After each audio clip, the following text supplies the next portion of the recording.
Oh, no, we're not quite there yet. Hey, guys, Steve Moran here with another episode of Foresight TV. I am with my good friend Dennis McIntee, and we are going to be talking about drama-free teams, but first, this.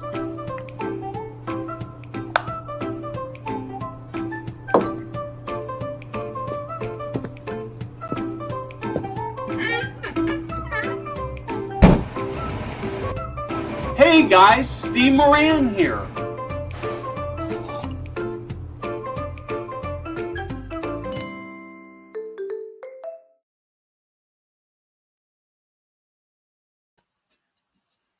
Well, hey Dennis.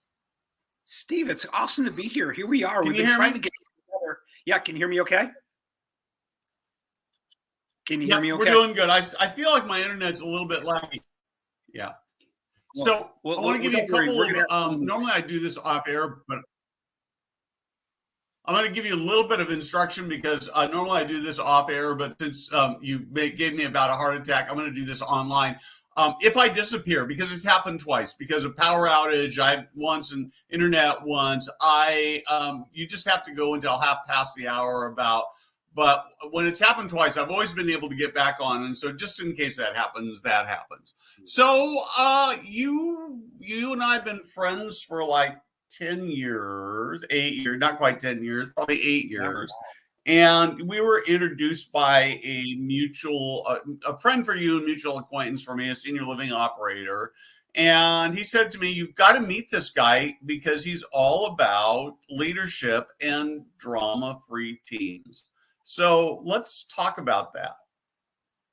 You know, it's really one of my favorite subjects, and really at the core, Steve, anytime I don't have a great outcome, right? And that's with residents or family members or other team members, typically drama is in play. It's almost like that's the hidden roadblock. And so now, see, we're not talking about not being passionate but really drama is anytime you make an excuse, anytime you justify, rationalize, all of those things, that's all drama. And so we just want to continue to make it all about like taking a high level of ownership so that we really get the results that we want for the residents and the families that we serve. So I mean, to me, this idea of a drama-free team or teams sounds really terrific. However, I got to be the butt guy here. That's you. I doesn't seem realistic to me. I mean, life is full of drama, and we live in a society right now that, honestly, not just in work, but in every part of it. You look at the news, you look at politics. It's like everybody just feeds off drama. So how does that work? Well, so it's anytime like people play the victim, right? So your brain only goes to work on what it believes is possible. So Steve, when you make an excuse, you know what you're actually telling your brain? You're actually telling your brain, hey, don't go to work on it. Don't solve that problem. You don't have to. And so it really is about eliminating the excuses. And I think at times, especially like in our industry, leaders many times, we kind of play the rescuer. We kind of step in and we kind of assume responsibility for things that are not mine. And when I say rescue, I'm not saying don't help.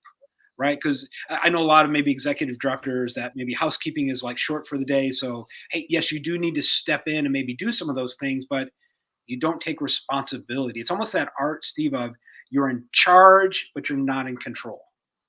And so how do you continue to let people like take more of a sense of ownership? And a lot of times it's like leaders do things that sort of like take that ownership away. And I get it. It's out of fear because, you're responsible for, at the end of the day, for the results.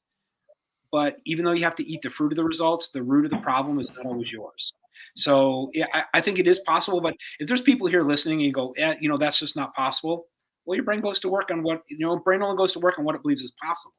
So if you believe it's impossible, I get it.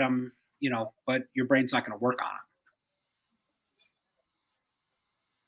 So here's one of the challenges I guess I see in this whole thing, Dennis, is that, and you sort of touched on it.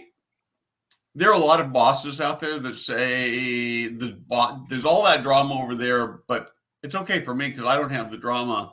And if you were to go talk to their teams, they'd say that it's the boss that's causing all the drama. What do I, maybe I want to actually go here for just a second. We may come back to leadership. What if I'm working in an organization where it's the boss that's causing all the drama? And how many times does that happen? Right? Is that, because people typically behave how you believe them to be. And so as a boss, if I believe, they're just a bunch of children, how do they tend to behave? And so a lot of times it's like, I got to be responsible for myself, right? I can't use the excuse of, oh, well, my boss is this way, so I can be this way. It's like, I gotta continue to own my behavior, because I can't control that. And so it's almost like, think about CIA, Steve. Okay. So there's things that you can control, right? And there's things that you can influence, and there's certain things that you just have to accept. And many times people go into their own personal drama when they're mad about things that they can't really control. And so just stepping back and realizing, okay, what can I control? And even though I'm led this way, it doesn't give me a reason to act this way. It's like, I still have to look at myself in the mirror. And I think it always comes back around. Yes, there are those situations where, and Steve, I don't know if I should say this on LinkedIn or on the internet, but it's like, how many people, we have a boss hole? You know what I'm saying? Right? He's kind of a boss hole. Yeah. Right? Well, here's what I'm thinking right now, Dennis, and I hope this resonates for other people, but I am part of an organization, and I think I've talked to you offline about it, so you probably can know or can guess where it is. It's not part of senior living. It's a place where I volunteer, where I'm almost irrationally can hardly stand the leadership of this organization. And yet the thing I'm doing, I love doing, and I'm making a contribution. And I will be honest, I've got a bad attitude about it. And so I kind of look for, I look for times when they do bad things, because I don't know, it makes me feel superior. Well, here's what's dare say that. But I don't think I'm handling that in a very healthy way. Well, what's fascinating, I've realized. So you're going to have to do therapy with me in live TV. Well, I think what you have to realize is that every time you play the victim, or every victim needs a villain. And so sometimes, like, you want to be the victim. So it's like, I need you to be a bad person. I need you to be ugly, because that just justifies my own personal behavior. And, it's almost like it's that E plus R equals O, right? I can't control the events, the circumstances. I can't control other people, but I'm totally in charge of my response. And that response determines the outcome. And part of this whole idea of getting people out of victimhood is to realize you always have a choice, right? Your choice abundant. Now, you always have a choice. You might not like your options, right? There might be like 3 bad options. You don't like any of them, but you do always have a choice. And so I realized I always have a choice. And Steve, at the end of the day, it's like we all decided to work in senior living, right?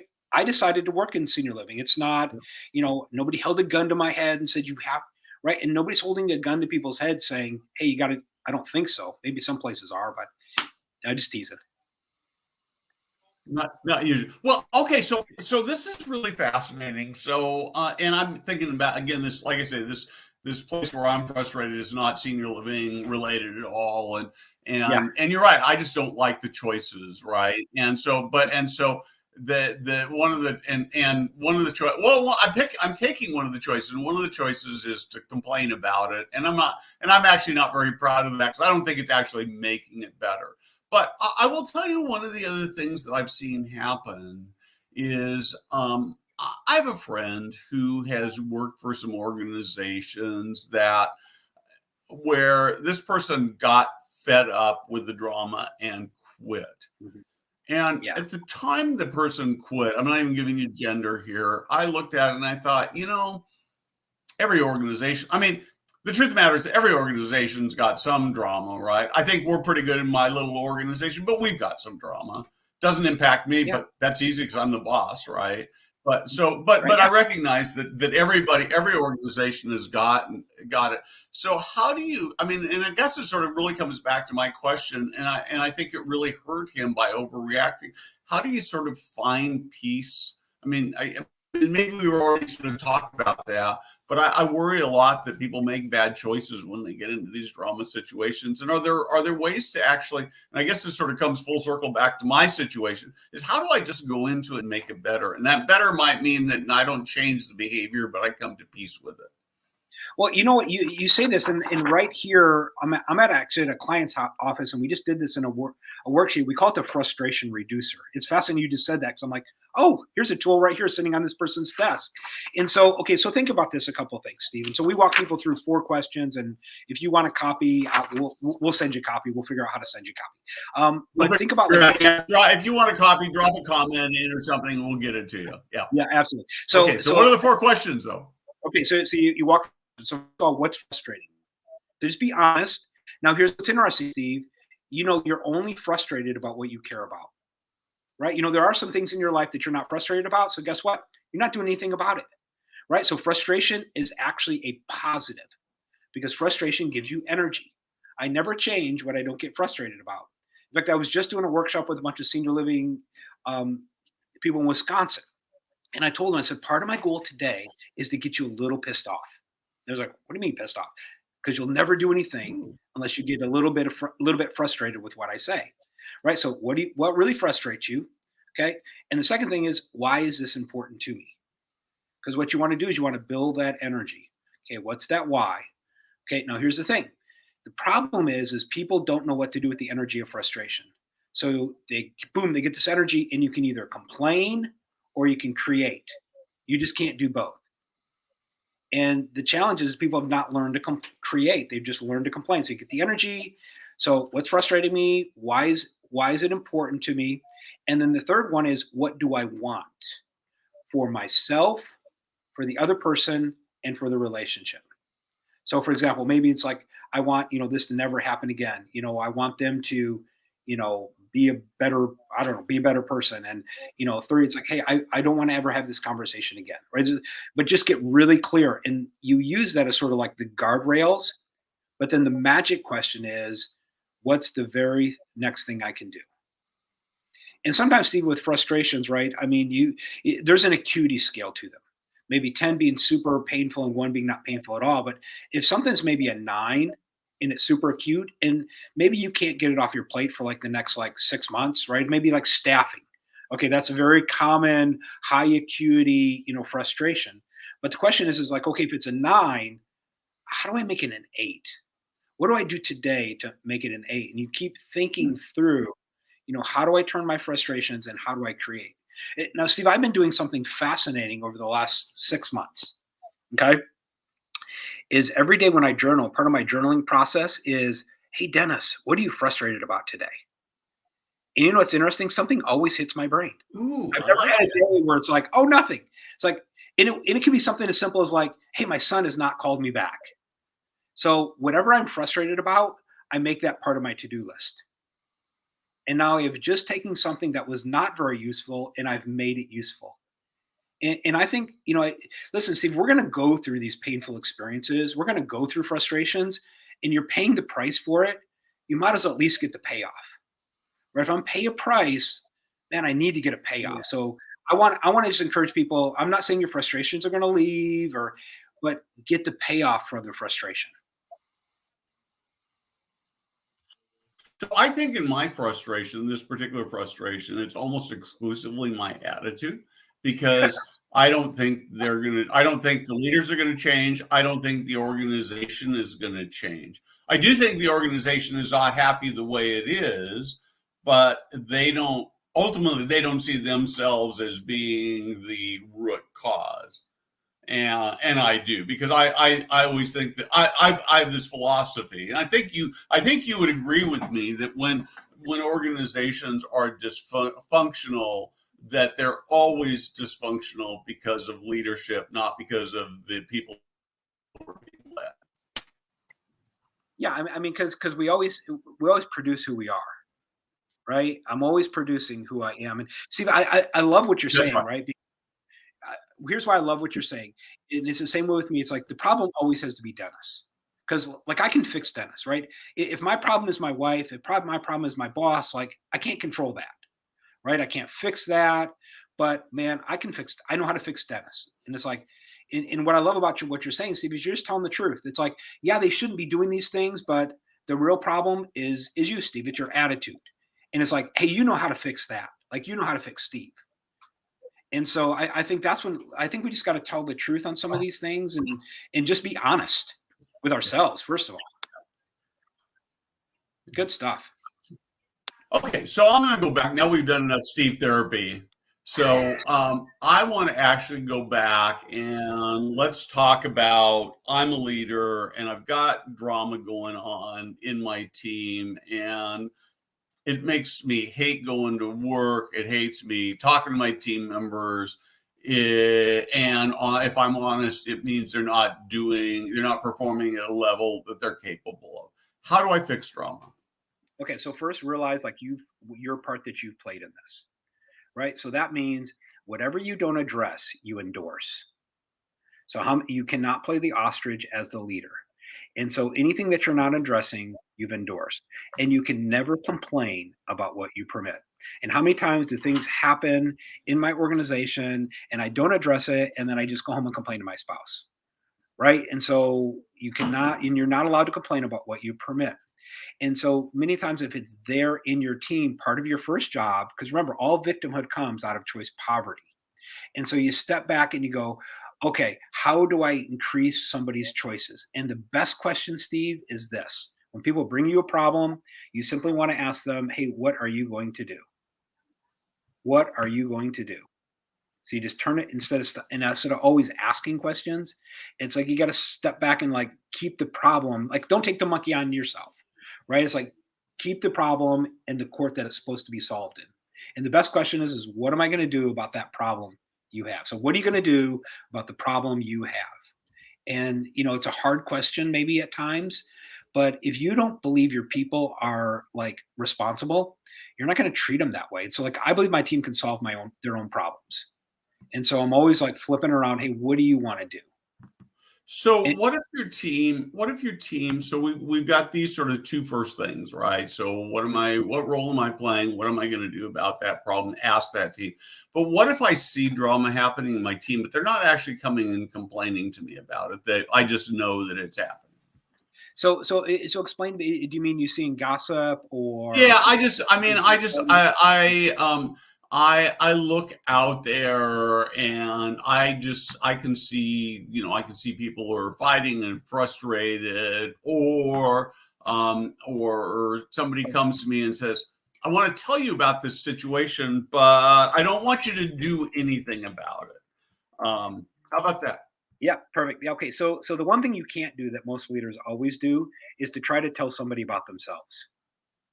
Hey, you're this and you just don't care. You don't care about your job. You're this. Okay. So, and typically when you do that, people would justify, they will rationalize, and they will give you an excuse.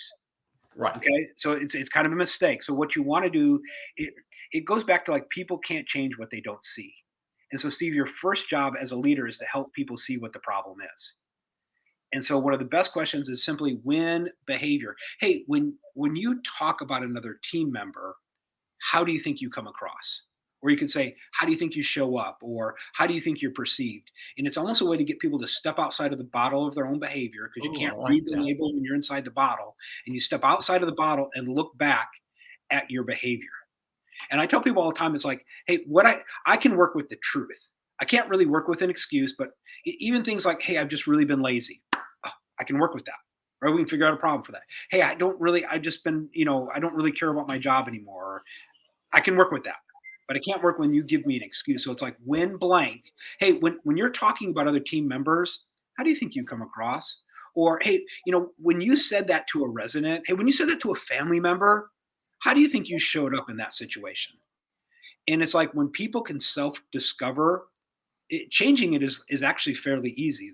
The real big job is like to help people see what the problem is. But when you say like, hey, you're a gossiper, they say, well, no, I'm not. Right. And then all of a sudden, like you're fighting about something that like, you're trying to fight about what a gossip is.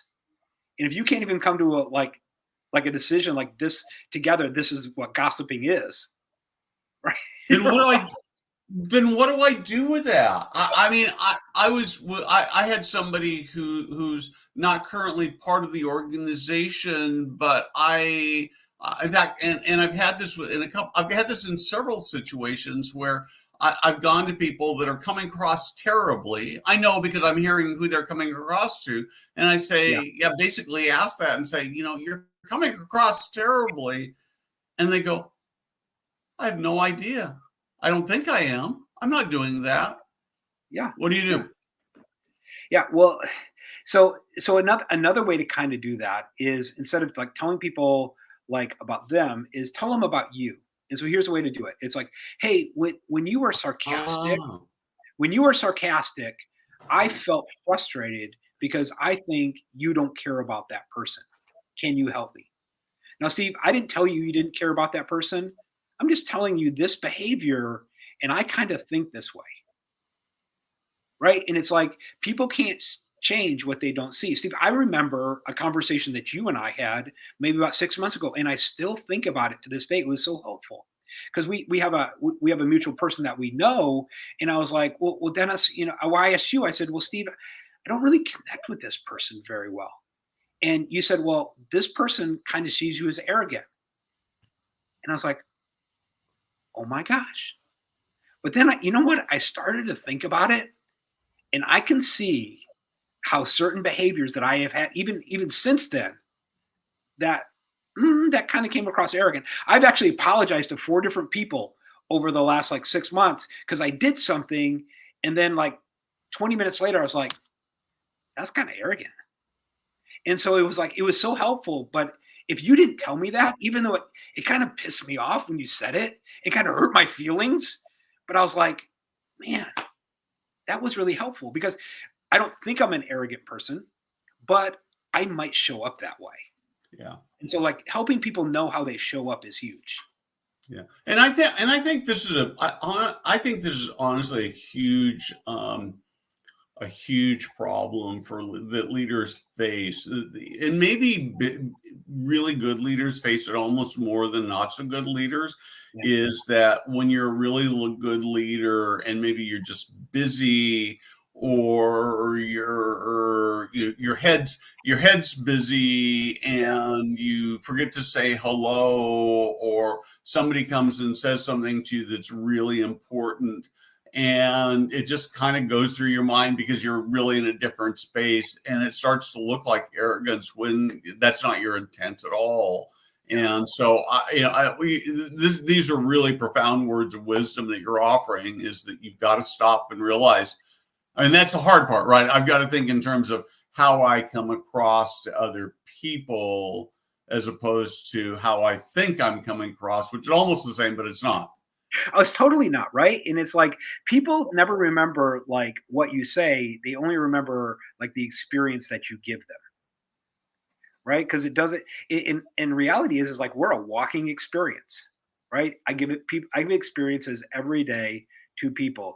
And if 87% of the communication is nonverbal, it really is even like more important like how I like my emotional signs or even as a leader if I come into a meeting and go right it's like rolling of the eyes or any of those kind of facial expressions and that's why like we work on some senior leaders on this whole idea of say it don't display it because if when I say it it's easier not to display it right there are things that make you mad right just I hope they do because that just means you care but you have to learn how to say it not display it. And many times, like your people know when you're mad, right? Your team So, knows. so help me out. Well, give me an example of what that looks like.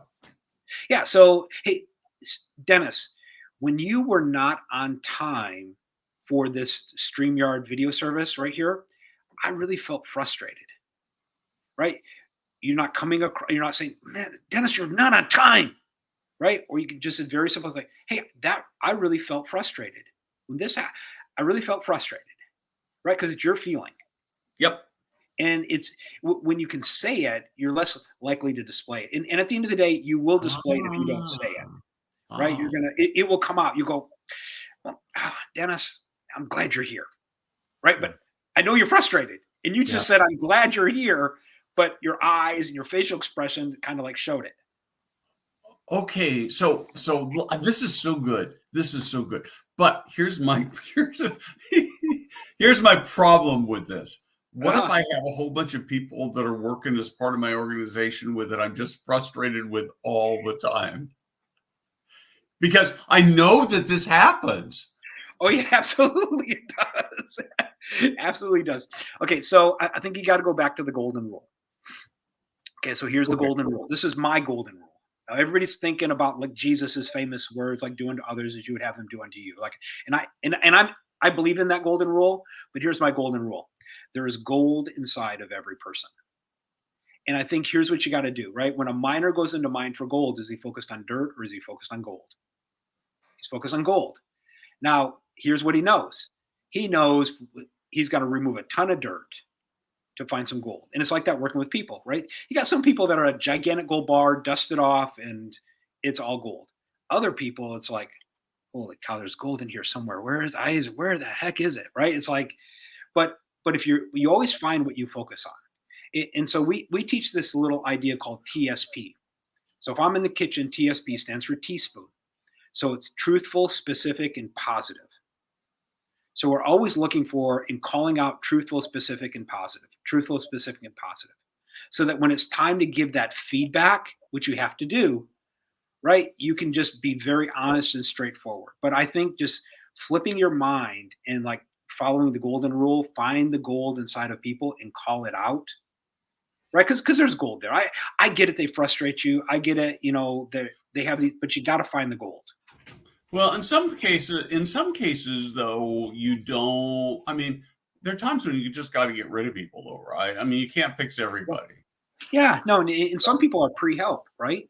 Yeah, Some people are like, hey, you're just not ready for the help. And some of the best acts of care and love is to free somebody's future, right? It's like, you know what it is, free somebody's future, right, Steve? It's like, hey, after today, your future's free. You can work anywhere you want. You just can't work here. yeah, absolutely. I mean, sometimes there are people who do really good things and have great capabilities, and they're just not a good fit. I mean, there are lots of people that I know that are amazing, that would hate working as part of my organization. I've got new ideas every day. We spend a lot of time in the world of half baked.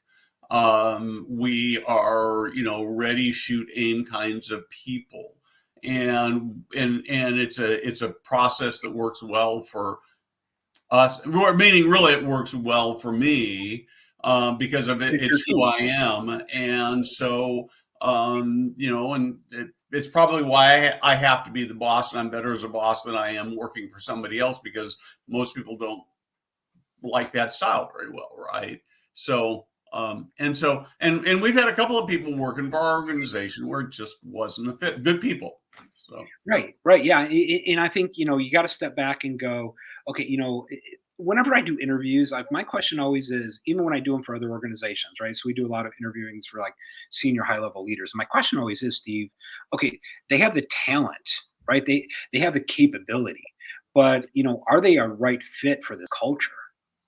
Right? Because if you're not a right yeah. fit for the culture, right? Because it's almost like, different fish swim better in certain waters. And it's not good or bad. It's like, hey, are you freshwater, saltwater, brackish? Right. And you just fit better in a different organization. And that's okay. It is, and oftentimes it's like, well, maybe I can actually help you find a place that's a better fit, because I see that a lot. I see people who's like, you just wouldn't be happy here, but I got some ideas for you, and that's really the best of all. Yeah. And I think that's really showing love to people. Right. When you go, hey, we could use you, but it's not really a good fit. Let me help you find something. Or have that hard conversation and go, hey, it's not really working here. And this is my care and concern. Because it's like, you got to care enough to confront, Yep. you Yeah. know. And Yeah. many times we say things like, oh, I don't want to hurt that person's feelings. And no, that's not true. It's you Well, don't want to go through the hard conversation. that's right. And ultimately, in my view, to keep somebody who you want to get rid of, who you need to get rid of, who you're ultimately going to get rid of, Yeah. is a terrible act of unkindness, that costs you money. It costs you in your organizational health, and it costs that person horribly, because their next job that where they could really shine is might be right there. Yeah, absolutely. No, this is good stuff, Steve. It really is. So we're about out of time here. We just got started. I know, it's really crazy, right? We will do this again. So do you have any, I don't know, 3 quick takeaways that you want to sort of leave people with? And then we want to talk about where people can find you too. Yeah. Okay. So just kind of reviewing like what we've covered is, first off, frustration is a good thing. It shows you care. Okay. Just, you can either complain or create. So when you get frustrated, use the energy. Okay. Second thing is find the golden rule. Okay. Find the gold inside of people, call it out, use that TSP model. And then the third one is that feedback is a fantastic gift. And so help people see what the real problem is. So we give you a couple quick frameworks on how to do that, a couple, scripts. So go use them and go take the drama out of your team. Cool. I love it. And then the way you work with people, let me see if I can do your commercial for you, is you're a great keynote speaker, done a bunch of senior living organizations. I've heard you speak, do an amazing thing. And then you do a lot of consulting work, working with organizations to have less drama, and that of course means, particularly for us in senior living, it means lower turnover. And if you got lower turnover, it means less new people you have to hire, and happier residents, and higher occupancy, and lower costs, and it just goes on and on and on, right? Right. Yep. So and where do we find you? Just go to leadershipdevgroup.com, and you can find everything there. My books are all on Amazon, so pick up Drama-Free Teams in Healthcare, 8 Qualities of Drama-Free Teams. Everything's there on Amazon, and look forward to connecting with everybody. Cool. So with that, we are about done. I am going to do our little outro, and then Dennis, just hang on for a second after we are done here. Thank you very much. Thank you for being my friend. Thank you for teaching me so much about leadership and public speaking. If you've got drama in your teams, reach out to Dennis. In like half an hour, he can fix it. Well, maybe not quite that fast, but he can make it better. He can help. No, really, I did that wrong. He can help you make it better, because really only you can do it. So I'd encourage you to reach out to him and talk to him about how he can improve your organization. So with that, we're going to sign off.